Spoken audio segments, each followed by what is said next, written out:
Coba bayangin deh, Anda ikut program pemerintah, laporin semua aset dengan jujur, beberapa tahun kemudian malah kejebak masalah pajak yang sama sekali nggak diduga. Nah inilah inti dari teka-teki hukum yang bakal kita bedah bareng-bareng. Sebuah kasus yang benar-benar menguji aturan main setelah program sebesar amnesti pajak selesai.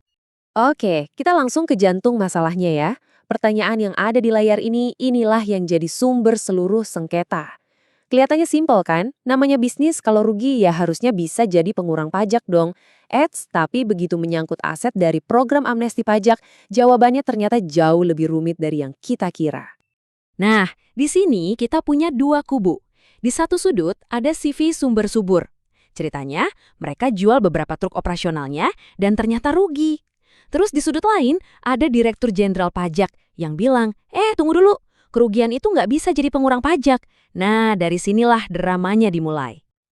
Oke, sekarang kita bedah dulu nih argumen dari sisi perusahaannya.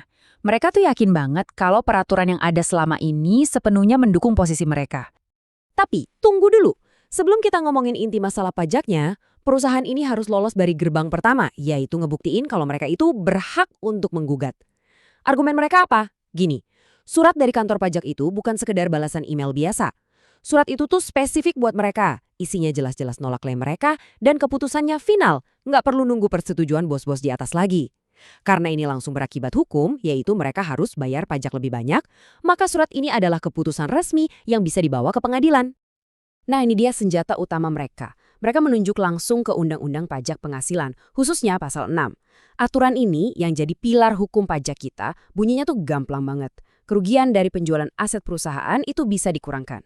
Buat mereka, ini bukti yang nggak bisa dibantah lagi. Jadi intinya argumen mereka tuh simpel banget. Mereka berpegang pada aturan umum yang kita semua tahu. Truk itu kan aset bisnis, dipakai untuk operasional perusahaan.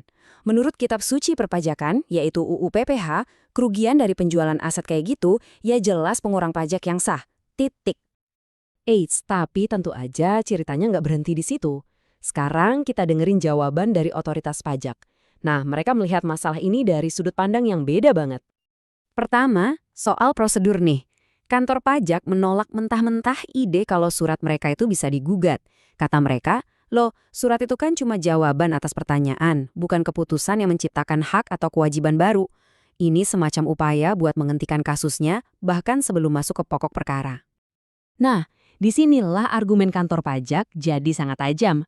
Mereka ngeluarin kartu asnya, Undang-Undang Pengampunan Pajak. Ini bukan aturan biasa loh. Ini hukum khusus yang dibuat cuma untuk program ini.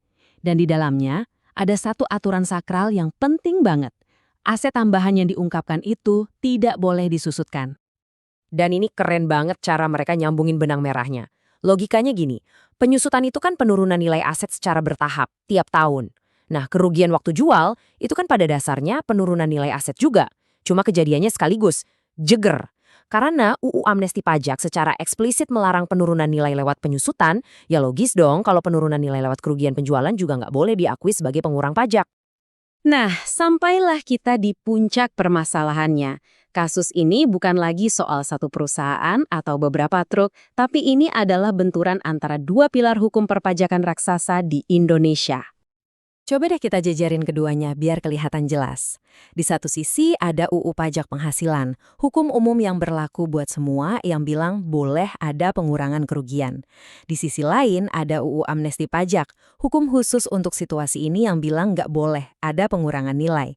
Jadi pertanyaannya, aturan mana yang menang? Jawabannya ada pada sebuah asas hukum kuno yang fundamental banget. Lex Specialis Derogat Legi Generalis. Kedengarannya rumit ya, tapi idenya simpel kok. Intinya, asas ini bilang bahwa aturan yang spesifik akan selalu mengalahkan aturan yang umum kalau keduanya bertabrakan. Biar gampang bayanginnya, gini deh.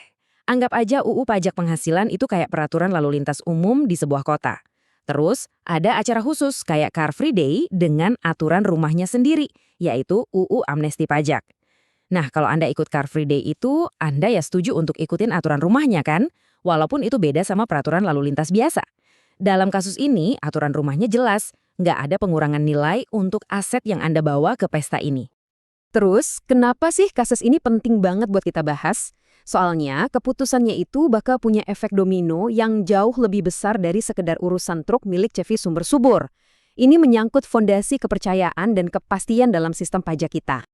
Kasus ini menyentuh beberapa pertanyaan mendasar. Ini soal kepastian hukum buat para pengusaha. Ini tentang kejelasan nasib kita setelah sebuah program besar selesai. Ini juga menguji hak wajib pajak untuk mencari keadilan saat merasa dirugikan. Dan yang paling penting, ini jadi bukti kalau saat pemerintah bikin hukum khusus, hukum itu beneran punya taji untuk mengesampingkan aturan umum. Pada akhirnya, kasus ini ninggalin kita semua satu pertanyaan besar buat dipikirin. Seberapa lama sih efek dari sebuah hukum khusus itu bertahan? Apakah aturan main dari program seperti amnesti pajak ini punya tanggal kedaluarsa, atau justru menciptakan sebuah realitas hukum baru yang jadi hukum seumur hidup buat para pesertanya? Nah, ini adalah teka-teki yang bakal terus dihadapi oleh kita semua, baik wajib pajak maupun pembuat kebijakan di masa depan.